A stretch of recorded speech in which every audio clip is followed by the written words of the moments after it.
centrale, je parle, c'est pas du tout pareil qu'ici. Ça n'a rien à voir. Moi, j'avais déjà fait le Cameroun, j'avais déjà fait le Bénin, mais en allant à Kinshasa, j'ai vraiment ressenti la misère. Il y a des moments où je me suis senti même en insécurité. Heureusement que j'étais avec toute ma belle famille qui prenait soin de moi. Et surtout, heureusement que le Saint-Esprit me protégeait. Parce que j'ai vu des choses. Voilà. Et avant de commencer, je voulais vraiment vous remercier tous. Parce que comme c'est Dieu qui a soufflé le vent pour ouvrir la mer Rouge, comme c'est Dieu qui a envoyé l'ange pour libérer ses disciples qui étaient en prison, il y avait l'Église qui ne cessait de prier pour eux. Et moi, je vous dis clairement que j'ai senti que vous étiez en prière pour nous là-bas, à Kinshasa. Parce que sans la prière, le bras de Dieu, qui n'est jamais trop court, ne peut s'actionner. On a besoin de vos prières. Et vraiment, je bénis chacune de vos vies parce que je sais que vous avez prié pour nous dans cette mission qui n'était pas facile, mais qui a été glorieuse. Vraiment. Donc, vous pouvez même vous applaudir.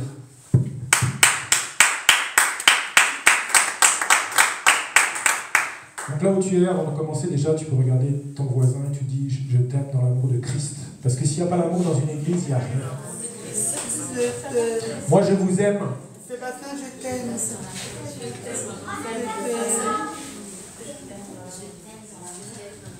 Et donc, c'est hier matin. Hier matin, je me réveillais. Moi, je ne savais même pas de quoi j'allais parler. Des fois, le Seigneur me donne le sujet une semaine avant, des fois il me donne 3 jours avant, et là c'est vrai qu'avec le retour du voyage à Kinshasa, avec l'inauguration de l'orphelinat et tout, j'ai pensé même plus à cette journée. Et hier matin, quand je me suis réveillé, le Seigneur m'a donné le thème d'aujourd'hui. Et mon épouse ne sait même pas le thème. Souvent on se dit les songes, on se dit tout, mais le samedi elle ne sait même pas de quoi je vais parler. Mais elle en a beaucoup parlé dans la louange. Elle en a beaucoup parlé. Et le thème, c'est l'humilité de servir ou l'orgueil de se faire servir. Pourquoi? Parce que quand tu vois dans la parole de Dieu, il a dit « Fuyez l'impudicité ». L'impudicité t'ouvre des portes terribles au monde des démons. T'ouvre des portes terribles au diable. La parole de Dieu te dit « L'amour de l'argent est la racine de tous les maux ». Et sache que beaucoup d'hommes de Dieu sont tombés aussi à cause de l'amour de l'argent, parce que leur cœur a commencé à s'enfler. Mais aujourd'hui, je vais parler de l'orgueil précède la chute. Parce que le diable est rusé. Et est-ce qu'aujourd'hui, tu as un instrument dans les bras du Seigneur avec humilité, ou tu as un instrument quelque part dans les griffes de Satan avec un peu d'orgueil? Donc, la définition de l'humilité, c'est un sentiment de sa propre insuffisance qui pousse à réprimer tout mouvement d'orgueil. Donc on comprend bien que c'est complètement l'opposé. Et l'orgueil, c'est une opinion très avantageuse qu'une personne a de sa propre valeur aux dépens de la considération due à autrui. Alors, en fait, quand il m'a donné le thème hier matin, on a couru toute la journée hier, comme mon épouse vous a dit, on a été sur une délivrance qui nous a pris une bonne partie de la journée hier. On a couru avec la famille et tout. J'ai dit Seigneur, il m'a dit t'inquiète pas, c'est moi qui vais parler à travers toi. Donc, il faut qu'on travaille là-dessus. Parce que tu as l'impression que ton voisin, que ton frère et ta sœur est plus orgueilleux de toi que toi. Mais il y a un verset qui dit, tu vois la paille qu'il y a dans l'œil de ton frère, de ta sœur. Mais tu ne vois pas la poutre qu'il y a dans ton œil. Et souvent, on a une poutre d'orgueil qu'on n'a pas conscience. On voit juste les défauts, l'orgueil qui est en train de faire chuter notre frère, notre sœur, mais on ne voit pas que nous-mêmes, nous sommes orgueilleux d'une quelconque manière que ce soit. Amen. Et c'est ça que le Seigneur m'a dit. Il m'a dit, je vous ai appelé pour servir. Je ne vous ai pas appelé pour être servi d'une quelconque manière que ce soit. Il est écrit dans la parole, Matthieu chapitre 20, verset 28. C'est ainsi que le Fils de l'homme est venu. Non pour être servi, mais pour servir et donner sa vie comme la rançon de plusieurs. Et nous, quand on est appelé, parce qu'il est impossible d'aller à Dieu s'il ne t'a attiré à lui, tu peux choisir une religion, tu peux choisir plein de choses que le prince de ce monde t'offre, mais c'est impossible de devenir enfant de Dieu si c'est Dieu lui-même qui ne l'a pas décidé. C'est marqué dans la parole, c'est sa volonté, ce n'est pas la volonté de ta chair, de tes pensées, ce n'est pas la volonté d'un homme, c'est sa volonté à lui de t'avoir fait devenir enfant de Dieu. Et comme le peuple d'Israël était esclave en Égypte, nous étions des enfants de colère, destinés à l'esclavage éternel.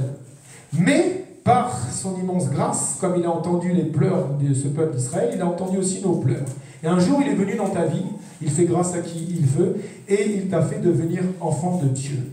Mais n'oublie jamais quelque chose, mon frère, ma soeur, quand il a envoyé quand il a envoyé Moïse et Aaron devant Pharaon, à chaque fois, c'était toujours le même message. Les 10 plaies d'Égypte, regarde bien dans l'Exode, à chaque fois, c'est « libère mon peuple, afin qu'il me serve ».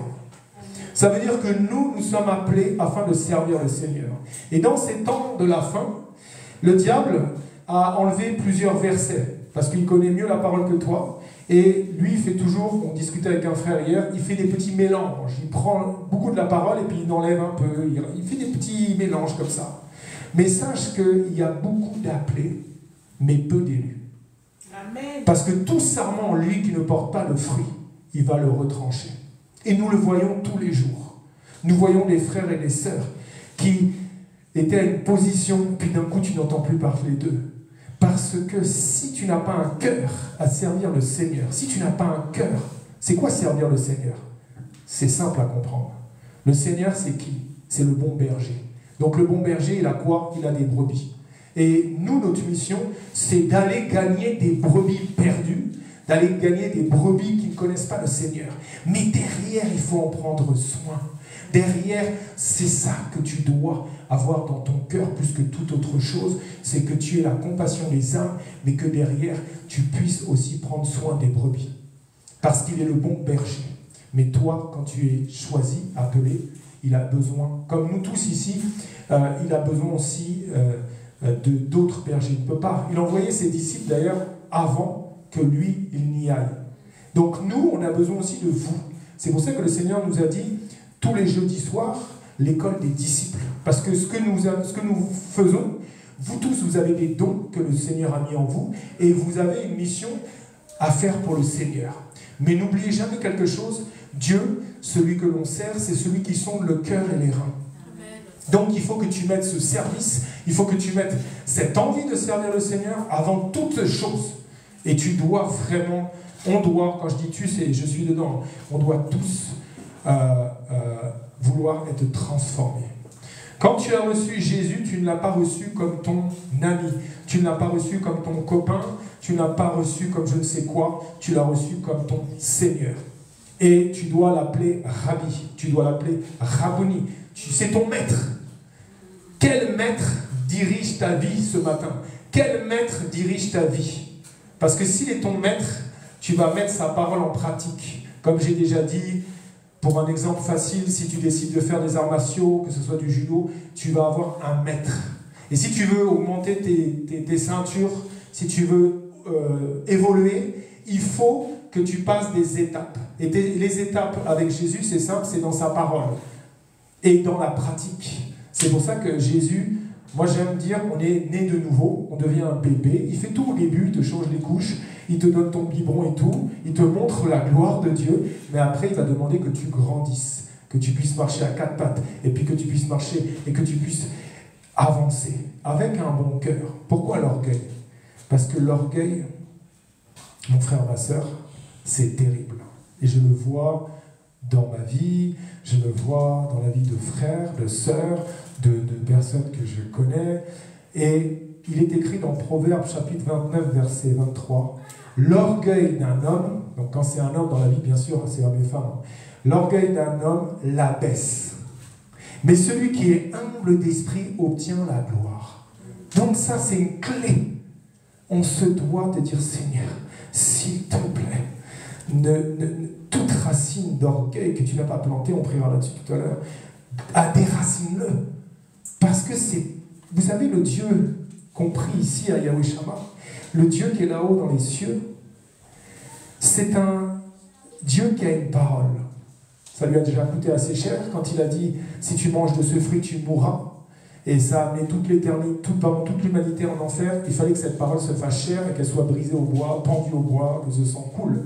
Donc, il est la parole de Dieu, mais il est toujours derrière sa parole pour l'accomplir. Ça veut dire que s'il a dit « L'orgueil précède la chute », sache que si tu es orgueilleux, tu vas chuter. Tu vas être rabaissé. Pas par les hommes, par Dieu lui-même. Et c'est pour ça qu'on doit toujours chercher à être humble. Il y a mercredi dernier, j'étais avec un homme de Dieu, celui qui a fondé MCTV, bref. Et moi, j'aime l'humilité dans cet homme. Il a créé un des plus grands ministères de la francophonie connu mondialement. Mais quand tu parles avec lui, il te voit toujours supérieur à qui il est. Et c'est ça la clé. Ça veut dire qu'il est humble. Donc soyons humbles pour que Dieu puisse faire ce qu'il a envie de faire en chacun d'entre nous. Amen. Que l'orgueil soit loin de nous. Dans le livre des Proverbes, on parle beaucoup d'orgueil. Je ne vais pas lire le livre des Proverbes. Je vais juste redonner un verset. Proverbes chapitre 15, verset 33. La crainte de l'Éternel enseigne la sagesse, et l'humilité précède la gloire. Tu dois, mon frère, ma soeur, chercher l'humilité. Tu dois toujours voir ton frère à droite, ton frère à gauche, plus haut que toi, parce que ça va t'aider à rentrer dans ta destinée. Et le diable est tellement rusé. Toi, encore une fois, le Seigneur m'a montré ça. Il dit, regarde, tu vois l'orgueil dans la personne, tu vois qu'elle est en train d'être enflée d'orgueil, mais toi-même, tu es en train d'être piégé par ça. Moi, c'est ce qui m'est arrivé. Quand le Seigneur est venu dans ma vie, c'était tellement puissant, j'avais même pas besoin de proclamer quelque chose. Il y avait une tempête, rien qu'en penser, pouf, la tempête partait. Là où je passais, les gens tombaient, les gens qui je comprenais pas au début. Je disais, mais pourquoi les gens tombent quand je marche dans la rue? Mais parce que, bon, bref, les démons ne supportaient pas la présence du Saint-Esprit en moi. Je faisais des choses, enfin, Dieu faisait des choses à travers moi incroyables. Les gens passaient à côté de moi, ils étaient guéris, j'avais même pas prié pour eux. Mais, le fait que l'orgueil m'avait enflé, Dieu m'a retranché. Dieu, c'est quoi précéder la chute? L'orgueil précède la chute, c'est que Dieu tourne son dos à toi et il te livre. C'est ça en fait. Donc soyons humbles. Je vais lire Philippiens chapitre 2, versets 5 à 11. C'est un peu long, mais c'est important. Ayez en vous les sentiments qui étaient en Jésus-Christ, lequel, existant en forme de Dieu, n'a point regardé comme une proie à arracher d'être égal avec Dieu, mais s'est dépouillé lui-même en prenant une forme de serviteur, en devenant semblable aux hommes et ayant paru comme un simple homme. Il s'est humilié lui-même, se rendant obéissant jusqu'à la mort, même jusqu'à la mort de la croix. C'est pourquoi aussi Dieu l'a souverainement élevé et lui a donné le nom qui est au-dessus de tout nom, afin qu'au nom de Jésus, tout genou fléchisse dans les cieux, sur la terre et sous la terre, et que toute langue confesse que Jésus-Christ est Seigneur, à la gloire de Dieu le Père. Amen. Ça veut dire quoi? Ça veut dire que si tu as reçu Jésus comme ton Seigneur, tu dois aussi comprendre que tu dois te dépouiller de toi-même, tu dois devenir serviteur, tu dois devenir semblable à Christ, et tu dois être le dernier. Pourquoi? Parce qu'il a dit le dernier sera le premier sera le dernier. Si dans ton cœur, Dieu voit que tu commences à être enflé d'orgueil, il va te mettre de côté. Moi, c'est ce qui m'est arrivé. Donc, il faut vraiment prier dans ce sens.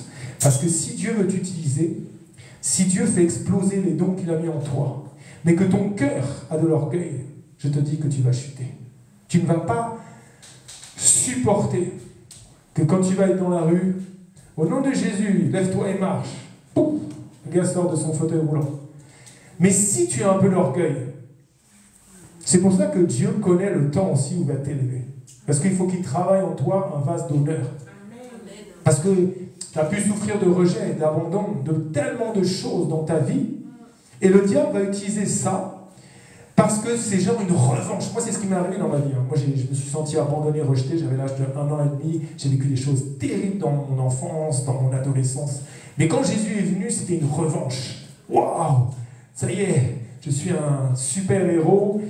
Je n'avais pas compris qu'il fallait que je continue à rester humble pour que lui continue à grandir. Comme Jean-Baptiste a dit, il est mieux que je m'efface pour que lui prenne sa place. Donc toi, tu dois t'effacer avec ton mauvais caractère, avec ton orgueil, ta jalousie, ta vengeance, ta colère. Et c'est quand Dieu va voir que tu as compris ça, c'est Dieu qui va te transformer. Mais il faut que tu acceptes. Il faut que tu dises, ah, je suis vraiment trop orgueilleux, Seigneur. Comme Paul, il a dit, le mal que je ne veux pas faire, c'est ce que je fais. Le bien que j'aimerais faire, c'est ce que je n'arrive pas à faire. Paul avait la bonne attitude, misérable que je suis, qui va me délivrer de ce corps de mort? Tu dois confesser devant Christ que tu as de l'orgueil, que tu es en danger. Parce que moi, je prie de tout mon cœur que tu ne chutes jamais à cause de l'orgueil. Parce que moi, c'est ce qui m'est arrivé. Et c'est terrible quand Dieu te lâche la main. Donc, on parle beaucoup d'impudicité, de l'amour de l'argent, de toutes ces choses-là. Aujourd'hui, je te parle de l'orgueil. Quel statut tu as aujourd'hui dans ton cœur? Quand tu lis la parole, est-ce que tu peux dire « je ressemble à Jésus », lui qui est Dieu lui-même? Ça a été l'humilité de Bethléem à Golgotha. L'humilité totale. Dieu lui-même, il n'est pas né là où les autres sont nés. Il est né dans une crèche qui sent mauvais. Déjà, c'est l'humilité. Jusqu'au bout, il s'est fait craindre. Lui qui n'avait jamais péché. Regarde cette humilité. Lui qui n'a jamais rendu. Lui qui te dit, on te frappe la joue, tends l'autre joue. Non, soyons humbles. Comment est ton cœur aujourd'hui, mon frère, ma soeur? Est-ce qu'il y a de l'orgueil dans ton cœur? Qu'est-ce qu'il y a? Parce que moi, je peux sourire comme ça, je peux faire semblant. Mais je connais mon cœur, mais Dieu le connaît encore mieux que moi. Et moi, il y a beaucoup de choses dans mon cœur qui ne me plaisent pas. Et je dis, Seigneur, il faut que tu me changes. Parce que plus tu vas être sincère avec Dieu, plus il va voir, ah, ça y est. Mais si tu n'acceptes pas tes péchés, Dieu ne travaillera jamais sur ce péché-là. C'est impossible. Donc il faut que tu mettes ton cœur devant Dieu, comme David, comme Ézéchiel, comme Paul. David qui a dit, oh Dieu, crée en moi un cœur pur. Renouvelle en moi un esprit bien disposé. L'orgueil, c'est terrible. Ça t'amène tellement de mauvaises choses, tellement de mauvaises pensées envers les autres, envers toi-même. Tu ne sais pas comment gérer. Est-ce que tu es rempli d'orgueil aujourd'hui, mon frère, ma soeur, pour te valoriser aux yeux des autres? Ou est-ce que tu as l'humilité, pour voir ton prochain comme supérieur à toi? Alors, je voudrais insister sur quelque chose aussi. Il y a une différence entre la confiance en soi et l'orgueil. Tu dois avoir confiance en ton identité en Christ. Tu dois avoir confiance dans qui tu es dans le monde spirituel. Tu dois savoir que tu peux guérir les malades, tu peux chasser les démons, que tu es co-héritier en Christ, tu es héritier du royaume des dieux. Tu dois avoir confiance en toi quand tu pries pour quelqu'un, qu'il va être guéri. Tu dois avoir confiance qu'il t'a dit tu feras les mêmes choses que lui, même de plus grandes. Tu dois avoir confiance en toi que si tu dis à cette tempête de se calmer et tu lui commandes silence, c'est ce qui va arriver. Tu dois avoir confiance en toi. Mais tu ne dois pas tomber dans l'orgueil. Et comme j'ai donné les définitions au début, l'orgueil, c'est quoi? C'est de se sentir supérieur à l'autre. Alors que le Saint-Esprit qui vit en toi, c'est le même Saint-Esprit que Dieu a donné dans la vie de ton frère, de ta sœur. Donc il peut faire la même chose que toi, et on n'est pas là à faire, ouais, moi t'as vu, 2023, j'ai ressuscité 65 morts. Et toi? Ça ne sert strictement à rien.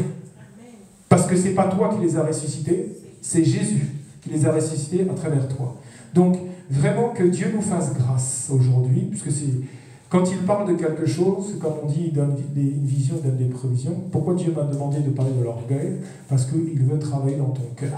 Parce qu'il veut t'utiliser puissamment dans ces derniers temps de la fin. On sait qu'il y a un dernier grand réveil qui est en cours, et on sait que Jésus revient après. Et qu'après, il y a cette année de grande tribulation, le millénaire. Vous connaissez la Bible autant que moi. Donc aujourd'hui, le Seigneur veut qu'on ait conscience de la poutre d'orgueil qui vit dans nos vies. Et que Dieu nous libère de ça. Pour que quand il va remettre quelque part la deuxième gloire, que tu avais perdue en fait, tu as perdu ta première gloire, que tu ne retombes pas. Parce qu'imagine, il te remet une gloire, et que 6 mois plus tard, tu retombes encore plus bas que tu es tombé quand il a remis la gloire en toi. C'est terrible. Le diable, c'est l'opposé de Jésus. Il y a des opposés. Il y a dans des croyances, il parle du yin et du yang, enfin, tu vois, et il y a toujours les opposés. On dit des ténèbres, il y a les ténèbres, il y a la lumière. Il y a la haine, il y a l'amour. Il y a la méchanceté, il y a la gentillesse. Il y a le mensonge, le père du mensonge, qui n'a rien dans Jésus, et il y a la vérité. Jésus a dit, je suis la vérité. Il y a la couleur noire et la couleur blanche. Il y a la guerre, il y a la paix.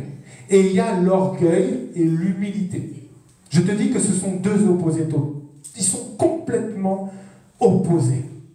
Et je te dis devant l'Éternel que si tu as un cœur humble, si tu te remplis d'humilité, Dieu va t'utiliser à une dimension que tu n'as même pas idée. Amen. Parce que tous les hommes qui sont élevés, quand je parle des hommes, c'est hommes et femmes, tous les serviteurs et les servantes qui sont utilisés puissamment, ce sont des gens qui sont très humbles. Regardez mon épouse. Le nombre de témoignages qu'elle a dans sa vie. Elle a été en Afrique, elle a bloqué le soleil devant des témoins pendant 1 heure. Dieu a déjà ressuscité des gens à travers elle. Elle a vu des choses tous les jours. Mais pourquoi? Parce qu'elle est humble. Amen. Elle est d'une humilité que j'ai rarement vue dans ma vie. Amen. Dieu l'utilise tout le temps, chaque jour. Mais pourquoi? Parce qu'elle travaille ça dans la prière. Ça fait 20 ans, 25 ans qu'elle est à genoux. Pratiquement, pas toutes les nuits, mais presque, de minuit à 8 heures du matin. Et elle dit, Seigneur, garde mon cœur, mets un bouclier de mon cœur, que le mal ne rentre pas. Mais l'orgueil est un mal. Vous connaissez l'orgueil, quand est-ce que l'orgueil est arrivé d'ailleurs? Moi, je me demande toujours, je me pose toujours cette question en fait. Je me dis, Dieu qui est saint, il a créé tout. Il a créé Lucifer. Et un jour, comment l'orgueil est rentré dans Lucifer? Parce que ça a commencé par l'orgueil. Pourquoi? Parce que tu sais qui est Lucifer. Il y avait le trône de Dieu. Et cette créature, Lucifer, qui était le chef d'orchestre de la louange et l'adoration au ciel, la plus belle créature qu'il avait faite, pas à son image, mais elle était proche de Dieu, la plus proche de Dieu. Et je ne sais pas ce qui s'est passé. C'est impossible à comprendre d'ailleurs. Et l'orgueil, la jalousie, tout ça, mais ça a commencé par l'orgueil. Je vais être comme lui, je vais ça, je vais ci. Et c'est l'exemple parfait. Parce que quand Jésus est venu, qu'est-ce qu'il a dit? Je voyais Satan tomber du ciel comme un éclair. C'est une chute. Ça veut dire que l'orgueil a précédé la chute de Satan, de Lucifer, le serpent ancien, le dragon. Et des fois, tu te sens peut-être trop proche, quelque part, je ne sais pas, de Dieu, ou tu veux ressembler trop, par exemple, à ton pasteur et truc, et il a l'orgueil qui commence à venir. Mais vous savez, le diable est patient, le diable est rusé. Donc, c'est des petites racines comme ça qui commencent à venir en toi. Et puis à un moment donné, tu te dis, mais non, quel orgueilleux je suis, quel orgueilleux je suis. Mais dès que tu te rends compte, c'est comme quand tu vas chez le psychologue, le psychiatre, on ne va plus chez eux, moi j'y suis allé pendant 20 ans, maintenant je préfère aller à Jésus. Mais quand tu vas chez un psychologue, qu'est-ce qu'il te dit déjà? Il te dit que dès que déjà tu as quelque part confessé, tu as admis ça, c'est déjà 50% de ta guérison. Il te dit ça. Hein. Donc qu'est-ce que ça veut dire? Si tu vas devant Dieu déjà, tu dis Seigneur, je me sens trop orgueilleux. Déjà, Dieu va aimer ce cœur sincère. Et Dieu va pouvoir travailler dans ton être, corps, âme, esprit. Parce qu'il n'y a qu'un seul nom. Il n'y a qu'une seule maison. Et il n'y a qu'un seul potier qui peut changer cet orgueil qui a poussé en toi. Parce que l'orgueil amène la colère, l'orgueil amène la haine, l'orgueil amène la vengeance, l'orgueil amène l'animosité, l'orgueil amène la rancune, l'orgueil amène tellement de démons. C'est une porte qui est terrible. Si la porte de l'orgueil est fermée, si l'humilité est remplie en toi, Amen. Tu iras de gloire en gloire, de victoire en Amen. victoire. Tu peux prier, tu peux jeûner, tu peux adorer le Seigneur ici pendant 10 heures. Tu es dit. Mais si dans ton cœur il y a l'orgueil, Dieu ne peut pas travailler avec toi. Donc déjà, il faut que tu dises, Seigneur, je suis orgueilleux, je suis orgueilleuse, tu connais ma vie, brise cette force. Parce que l'orgueil ne va t'amener que des problèmes. Amen. Il le dit d'ailleurs, il le répète tout le temps dans la parole. Luc chapitre 14, verset 11. Car quiconque s'élève sera abaissé. Quiconque s'abaisse sera élevé. Mais c'est pas facile. Ce n'est pas facile. Des fois, moi je parle trop. Je sais pas, les gens ils parlent, je leur coupe la parole. Une sorte d'orgueil, de toujours croire que je sais mieux que tout le monde. Mais c'est de l'orgueil. Mais je dis, Seigneur, mais jusqu'à quand? J'avais autant d'orgueil que ça. Tu étais en train de faire ton travail, mais je ne veux plus être comme ça. Parce que je souffre plus. Et c'est un travail qu'il fait en toi. Parce que faire un vase, ça prend du temps. Je ne sais pas si tu as déjà vu à la télé comment on fait un vase d'argile. Ça prend du temps. Il faut, voilà, il y a des formes, tout ça. Donc il y a un temps aussi de Dieu. Et toi, même si c'est compliqué, tu dis, mais c'est bizarre, plus je prie, et plus je sens des mauvaises choses en moi. Mais c'est bien. Hier, il y a une sœur qui m'a appelé, elle priait pour la haine, enfin, contre la haine. Elle disait, non, moi j'ai... Et quand elle a commencé à prier, comme si son corps brûlait, elle me dit, c'est horrible, j'ai senti la haine, la colère, comme si j'avais envie de casser dans les choses autour de moi. Ça veut dire que quand tu pries, que tu ressens le pourquoi tu pries, mais c'est bien. Amen. Parce que comme dit mon épouse, un esprit qui se manifeste, ben, il est prêt à partir. Si nous on prie pour la délivrance, qu'il n'y a aucune manifestation, ça veut dire que l'esprit est plus fort, quelque part, que la prière. Mais quand l'autre fois, il y a un monsieur qui est venu ici, il s'est assis, premier. Mon épouse et moi, on est arrivés comme ça devant lui. On n'a même pas commencé à prier. L'esprit a dit directement, non, ne me chassez pas d'ici, je suis sa femme de nuit. Ça, c'est bien. Vous voyez ce que je veux dire? Ça veut dire que l'esprit se manifeste. Ça veut dire qu'il est prêt à partir. Donc, si toi, quand tu pries pour toi-même, tu sens des choses bizarres dans les pensées, ça peut te faire mal au crâne, tu peux sentir une boule au niveau du plexus, c'est que Dieu est en train de travailler en toi. Et il y a même des moments où tu vas avoir l'impression de mourir. Moi, je me rappelle, des fois, je prie comme ça, des jeûnes, des prières fortes. J'ai cru que j'allais mourir. Et j'ai vite pris ma Bible, j'ai dit, Seigneur, je ne serai pas tenté plus que ce que je peux supporter. Ok, je continue. Parce qu'il y a des moments, ça te prend là. Et Dieu veut dégager ça. Donc Dieu va permettre aussi des situations, des conditions pour te faire voir. Regarde, tu as vu comment tu as la haine? Regarde comment tu es orgueilleux. Regarde comment tu es en colère. Regarde comment tu as encore la vengeance. Parce que de parler de l'orgueil, c'est une porte qui a fait chuter beaucoup de monde dans ce monde. Vraiment.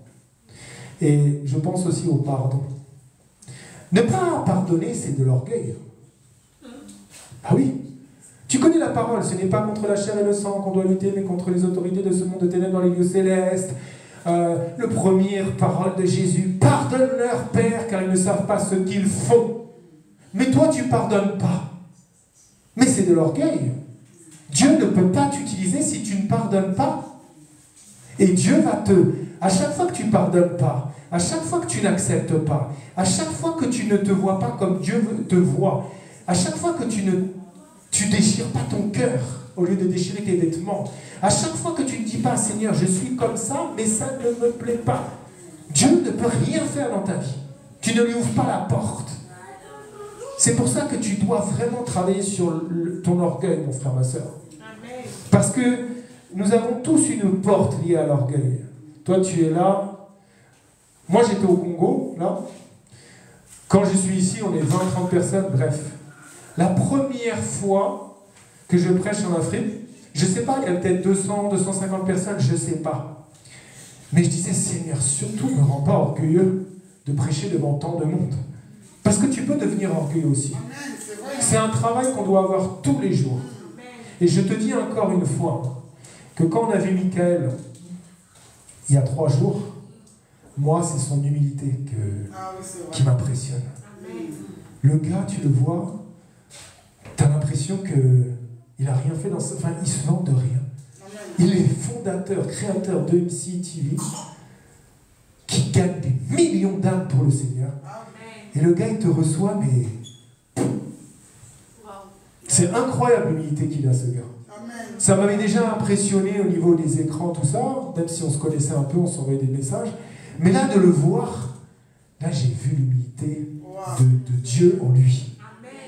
C'est pour ça que Dieu l'utilise énormément. C'est pour ça qu'il est béni. Parce qu'il ne s'est jamais vanté. Wow. Regardez, je viens de construire un bâtiment de 60 millions d'euros au Québec. Non, jamais. Le gars, c'est l'humilité.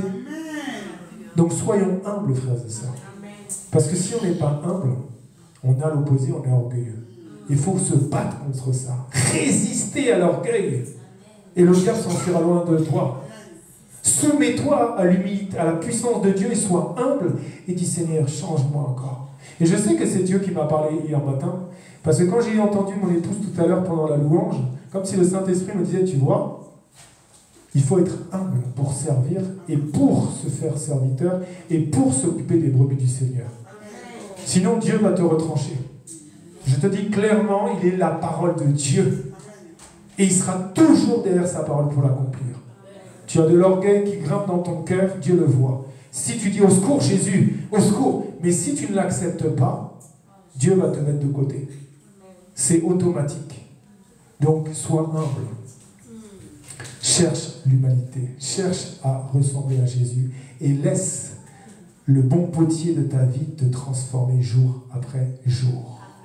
Parce que Jésus, là je pense à Gethsemane, parce que Jésus s'est humilié toute sa vie. Il s'est humilié comme personne. Imagine que c'est lui qui a créé le visible et l'invisible. Rien de ce que tu vois, mon frère, ma soeur, toutes les petites étoiles. Hier, je faisais un partage biblique avec 2 de nos enfants, et on est tombé sur le livre de Job. Bref, il parle de la grande ours. Tu vois cette constellation qui ressemble à une casserole. Sache que ça, c'est Jésus, hein, il a placé les étoiles comme ça, les constellations. Nous, on les a appelées et tout, la grande ours, enfin, c'est marqué dans la Bible. Et il a fait ça par amour pour toi. Et celui qui a fait ça, qui a placé toutes les millions d'étoiles dans le ciel, s'est fait homme, est né dans une crèche, et il est mort au bois, lui qui n'avait rien fait. Je ne sais pas si tu vois l'humilité. On parle de l'amour infini, mais je ne sais pas si tu te rends compte de cette humilité qui est incompréhensible en fait. Lui qui a tout fait. Non, soyons humbles. On doit s'humilier à genoux et on doit toujours montrer son incapacité à faire quoi que ce soit. Parce que, comme on avait fait un jeûne de 30 jours, je crois, plus de cohabitation, le Saint-Esprit ne va pas cohabiter si tu es orgueilleux. Le Saint-Esprit va se retrancher. Doucement comme ça, tranquillement.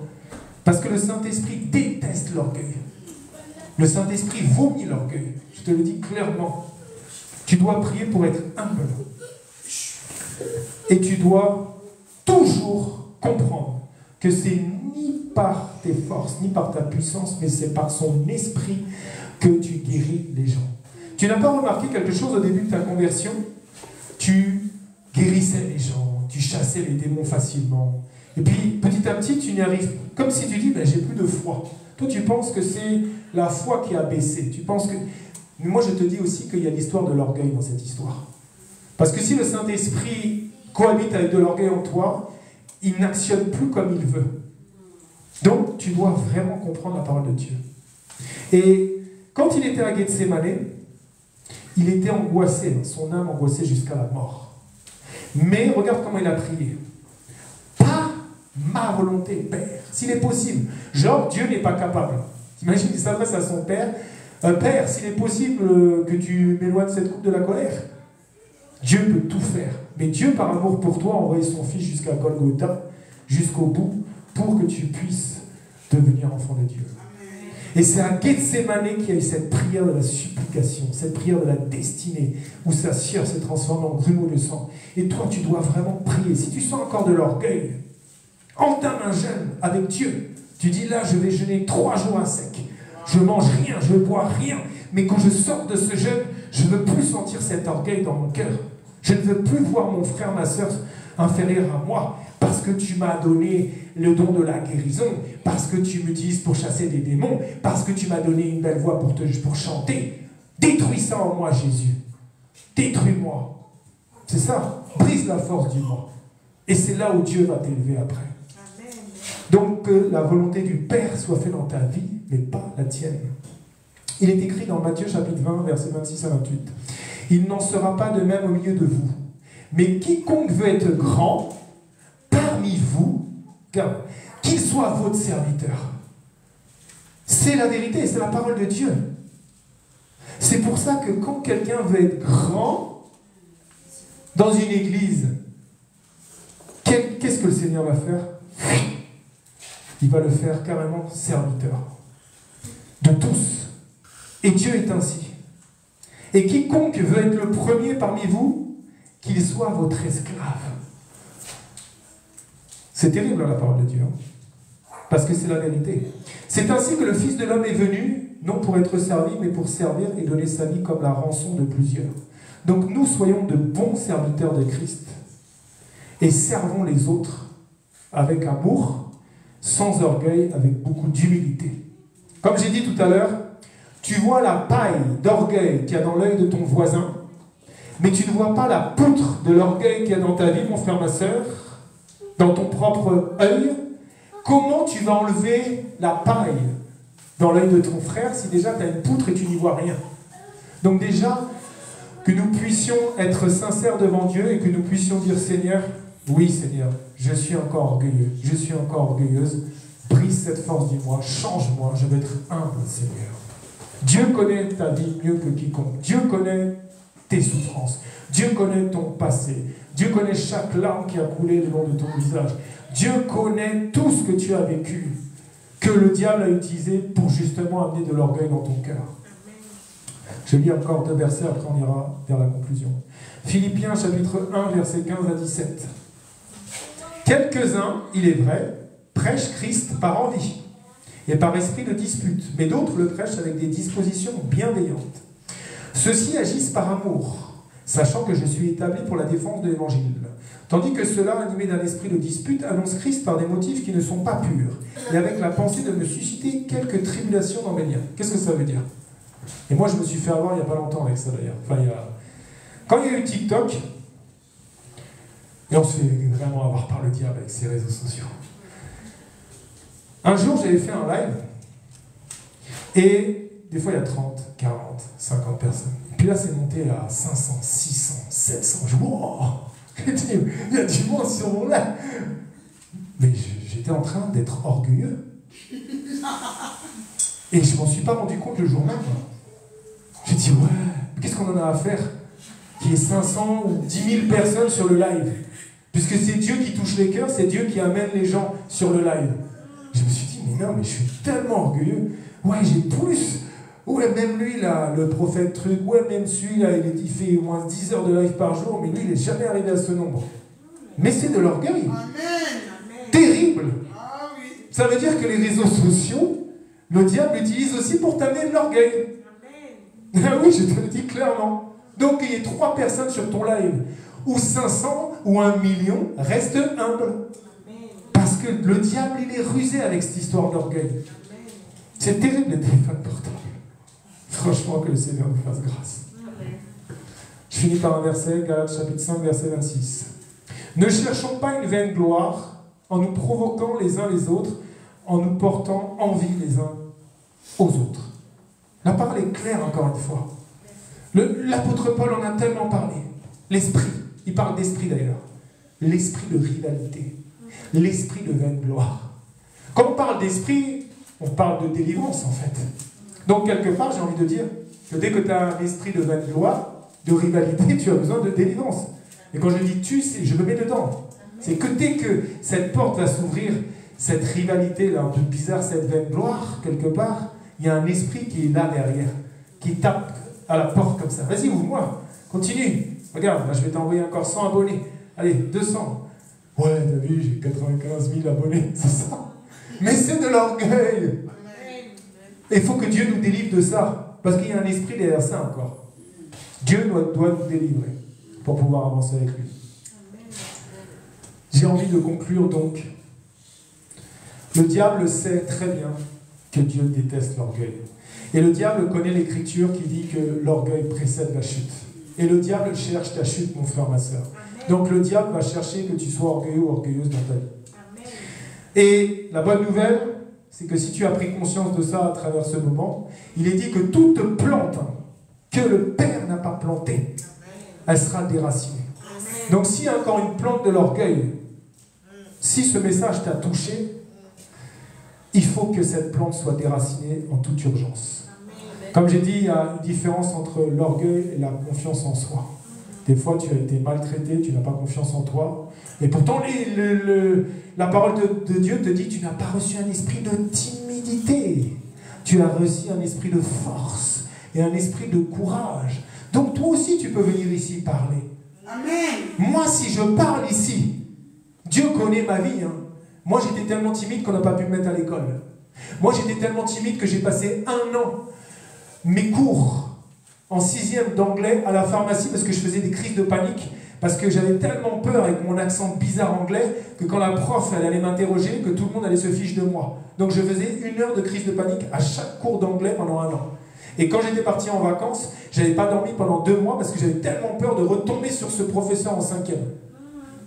Donc, n'étais-je pas timide? Peut-être l'homme le plus timide de France, je ne sais pas. J'étais timide tellement que on m'a dit, vous souffrez de phobie sociale. Je ne pouvais pas aller au restaurant. J'avais peur d'être autour d'une table, que les gens me regardent. J'étais tellement timide, donc je sais ce que c'est. Mais Dieu t'a donné un esprit de force, un esprit de courage pour aller parler de lui dans les rues. C'est le même Saint-Esprit qu'il a mis en chacun d'entre nous. C'est le même esprit qu'il a mis en Élie, en Pierre, en Paul. Donc, ne confondons pas la confiance en soi et l'orgueil. L'orgueil, c'est ce qui te fait voir au-dessus d'un autre. Mais que tu sois l'égal de Christ, dans l'amour de Jésus. C'est très différent. Amen. Donc nous allons prier que le Dieu qui est capable de tout, que le Dieu qui sonde le cœur et les reins, que le Dieu qui a dit que tout ce qu'on demandera au Père dans le nom de Jésus, croyons qu'on l'ait reçu, qu'il puisse déraciner l'orgueil en nous, qu'il puisse arracher ce que le diable avait planté d'une façon rusée qu'il est, pour que Dieu puisse t'utiliser en toute humilité. Donc là où tu es, mon frère, ma soeur, je vais mettre un petit fond musical, ça passe, et nous allons prier le Dieu des cieux, le Dieu d'Abraham, le Dieu d'Isaac, le Dieu de ton appel, le Dieu de tes apparitions, mon frère, le Dieu qui t'a sorti des enfers, le Dieu qui t'a fait devenir enfant de Dieu, le Dieu qui t'a appelé pour le servir, le Dieu qui est capable de tout sauf rien, comme dit un frère que j'aime beaucoup. Donc là où tu es, tu peux prier maintenant. Père éternel, Seigneur, tu as dit dans ta parole que tout ce qu'on te demanderait dans le nom de Jésus, qu'on croit qu'on l'ait reçu, Père. Seigneur, je sais que tu as écrit, que tu as dit que toutes les plantes que tu n'avais pas plantées seraient déracinées. Seigneur, je te prie, je te supplie d'arracher toute racine d'orgueil dans mon être, dans mon corps, mon âme, mon esprit que le diable a planté en moi, qui t'empêche de te servir de moi comme tu l'aimerais, comme tu le voudrais, Père. Je prie d'arracher toutes ces plantes de l'orgueil dans la vie de mon frère, de ma soeur, dans ma propre vie, dans mon couple. Oui, Seigneur. Père éternel, viens déraciner cet orgueil, Seigneur, qui ne t'est pas agréable, Père. Seigneur, je t'ai reçu comme mon Seigneur, et je t'ai dit, Seigneur, dans cette prière, que tu fasses de moi une personne qui te soit agréable. Mais je sais que tant que tu n'auras pas ôté cet orgueil, je ne te serai pas agréable. Seigneur, je n'ai qu'une envie, corps, âme, esprit, c'est te servir. Mais je ne veux pas te servir pour me glorifier. Je ne veux pas te servir pour une quelconque rivalité. Je veux te servir pour que ton nom soit glorifié à travers moi. Toi qui as été si humble, fais de moi une personne qui te soit humble et qui voit mon proche, qui voit mon prochain toujours supérieur à moi. Ne laisse pas cette plante continuer à pousser en moi. Viens la déraciner aujourd'hui, maintenant, aussitôt, à l'instant même, au plus profond de moi, au plus profond de mon frère, de ma sœur. Arrache toutes les formes d'orgueil que le diable avait implantées par une blessure de l'âme, par une mauvaise cicatrisation d'un cœur brisé. Seigneur, enlève, Seigneur, je t'en prie, je t'en supplie, tout l'orgueil que le diable avait planté en moi. Seigneur, le mal que je ne veux pas ressentir à cause de cet orgueil, c'est ce que je ressens. Le bien que j'aimerais ressentir dans ton humilité, c'est ce que je n'arrive pas à ressentir. Seigneur, je n'ai que la prière. C'est toi qui es le créateur de toutes choses. Alors viens me créer un cœur humble, Seigneur, et arrache ce cœur de pierre, ce cœur rempli d'orgueil, ce cœur qui se croit toujours supérieur aux autres, Seigneur, par ton infini amour et ta puissance du Saint-Esprit aujourd'hui, maintenant, Seigneur, pour que je puisse te servir comme tu as servi le Père quand tu es venu. Oui, Seigneur, tu as dit que tu étais venu faire ce que le Père t'avait demandé de faire. Tu as été envoyé et tu m'as appelé. Et tu as appelé mon frère et ma soeur ici présente. Oui, Seigneur, pour te servir. Mais nous avons besoin de ton humilité, Jésus. Nous avons besoin que tu nous aides. Nous avons besoin que tu enlèves tout cet orgueil. Seigneur, dans le nom de Jésus, je crois que je reçois maintenant. Je crois que mon frère et ma soeur reçoivent maintenant. Qu'ils soient libérés, délivrés de toute forme d'orgueil qui amène la colère, qui amène la jalousie, qui amène l'égoïsme, qui amène toutes ces mauvaises choses qui ne te plaisent pas. Oh Seigneur, fais-le pour nous, je t'en prie, je t'en supplie. Nous voulons te servir ici à Yahweh Shabbat, mais nous avons besoin de ton aide, parce que nous avons encore de l'orgueil en nous. Et tu ne peux pas te servir de nous, tant que nous ne soyons pas délivrés de l'orgueil. Père, je sais que tu vas le faire, car tu as dit que la prière d'un juste est efficace. Et nous sommes là, réunis en ton nom, rassemblés en ton nom. Oui, là où 2 ou 3 sont rassemblés en ton nom, tu es là au milieu de nous. Et tu es le Dieu qui est capable. Tu es le Dieu qui est capable, Jésus. Alors viens nous délivrer de toute forme d'orgueil aujourd'hui. Et je sais que tu vas le faire. Et je sais qu'il y aura des témoignages. Parce que tu es le Dieu des témoignages. Parce que tu fais toutes choses pour ton royaume. Dans le nom de Jésus. Amen. Que vous soyez bénis. Gloire à Dieu.